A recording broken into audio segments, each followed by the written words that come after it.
शहर के बीचों बीच बना पुराना हॉस्टल, जहां आज भी सैकड़ों लड़के रहते थे, देखने में सामान्य लगता था। लेकिन उस हॉस्टल की दीवारों में कई ऐसे राज दफन थे जिन्हें सुनकर किसी की भी रूह कांप जाए। वर्षों पहले उस हॉस्टल की बिल्डिंग एक गर्ल्स हॉस्टल थी। कहते हैं कि वहां एक लड़की, संध्या, की रहस्यमय तरीके से मौत हो गई थी। किसी ने कहा उसने आत्महत्या की, किसी ने कहा उसके साथ किसी ने जबरदस्ती की और फिर उसे मारकर फांसी पर लटका दिया गया। उसकी आत्मा तब से वहीं भटक रही थी। समय बीता, हॉस्टल को लड़कों का हॉस्टल बना दिया गया। परंतु हर साल कमरा नंबर 13 में रहने वाला छात्र पागलपन की हद तक डरावनी घटनाओं का शिकार होता। कोई रोने की आवाज सुनता, कोई देखता कि रात में एक लड़की सफेद कपड़े पहने दरीचों, खिड़कियों से झांक रही है। साल 2019 में 3 दोस्त आदित्य, रोहन और इमरान उसी हॉस्टल में आए। उन्हें कमरा नंबर 13 ही मिला। शुरुआत में सब सामान्य था, लेकिन तीसरी रात से अजीब चीजें होने लगीं। आधी रात को दरवाजा अपने आप खुल जाता। आईने में किसी लड़की की परछाई दिखती, जबकि कमरे में कोई न होता। रोहन ने कई बार सुना कि कोई धीमी आवाज में उसका नाम पुकार रहा है। एक रात आदित्य ने देखा कि इमरान नींद में उठकर खिड़की की तरफ जा रहा है। उसके पीछे एक लड़की सफेद कपड़े में खड़ी थी।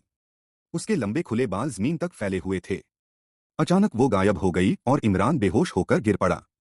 अगले दिन तीनों दोस्तों ने वार्डन से बात की। वार्डन पहले तो चुप रहे, लेकिन फिर बोले, इस कमरे में कभी एक लड़की की मौत हुई थी। उसकी आत्मा को शांति नहीं मिली। कई बार कमरे को बंद किया गया, लेकिन हर बार कोई न कोई उसमें रहने आ ही जाता। उस रात तीनों दोस्तों ने तय किया कि वो सच्चाई का सामना करेंगे। उन्होंने कैमरा और मोबाइल रिकॉर्डिंग ऑन कर दी। रात के ठीक 12 बजे अचानक कमरा ठंडा हो गया।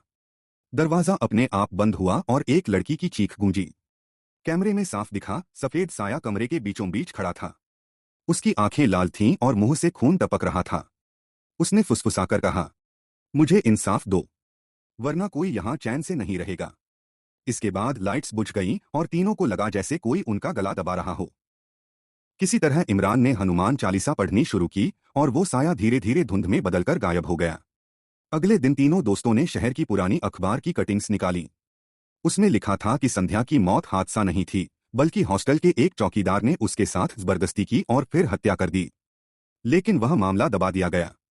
उस दिन के बाद से तीनों दोस्तों ने मिलकर पुलिस को पुराना केस दोबारा खुलवाने की कोशिश की। चौकीदार कब का मर चुका था, लेकिन उसकी करतूत का सच सामने आ गया। कहते हैं कि उस दिन के बाद से कमरा नंबर 13 से रोने और चिल्लाने की आवाजें आना बंद हो गईं। मगर आज भी हॉस्टल के नए लड़के उस कमरे में जाने से डरते हैं, क्योंकि कई लोग मानते हैं कि संध्या की आत्मा अब भी वहीं है, अपने अधूरे न्याय का पहरेदार बनकर।